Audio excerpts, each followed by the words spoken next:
ព្រ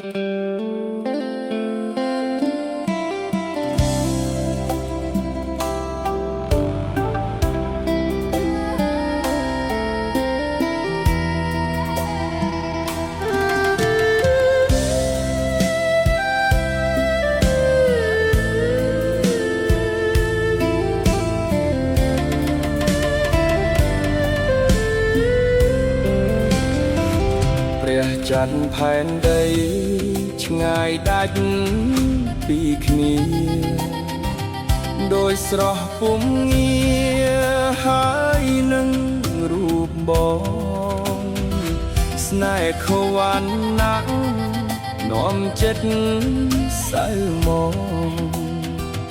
បងមិនហ៊ានឈោងចាប់ច័ន្ទពីក្បួនបងត្រឹមជាមនុស្សគ្រូតូចទៀបមិនអាចប្រៀបធៀបនឹងរូបចរណៃឋានៈខ្ពង់ខ្ពស់យួរល្អប្រពៃ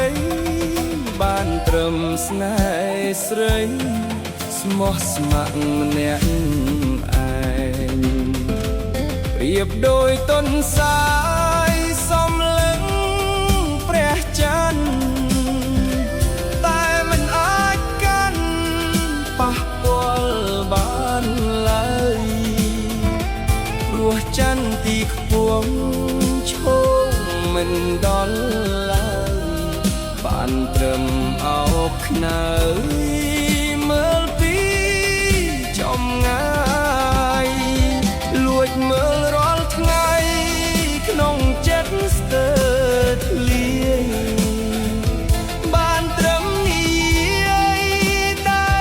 ពីចំងាយថាបងពិតស្មោះចំពោះឆោមឆាយចិត្តចង់ក្បែរកាយតែឆ្ងាយពោះពេក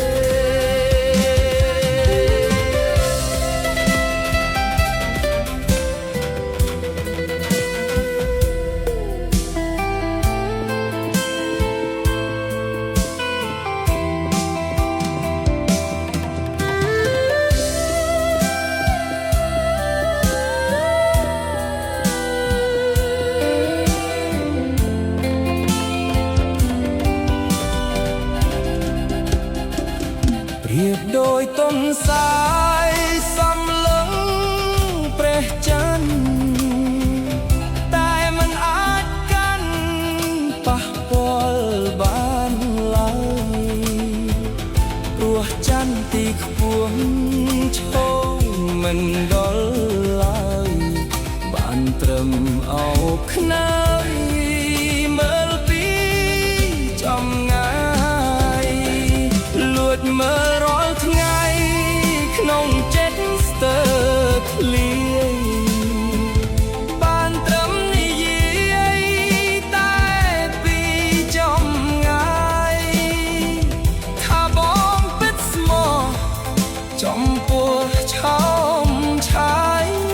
ចិត្តចង់ក្បែរ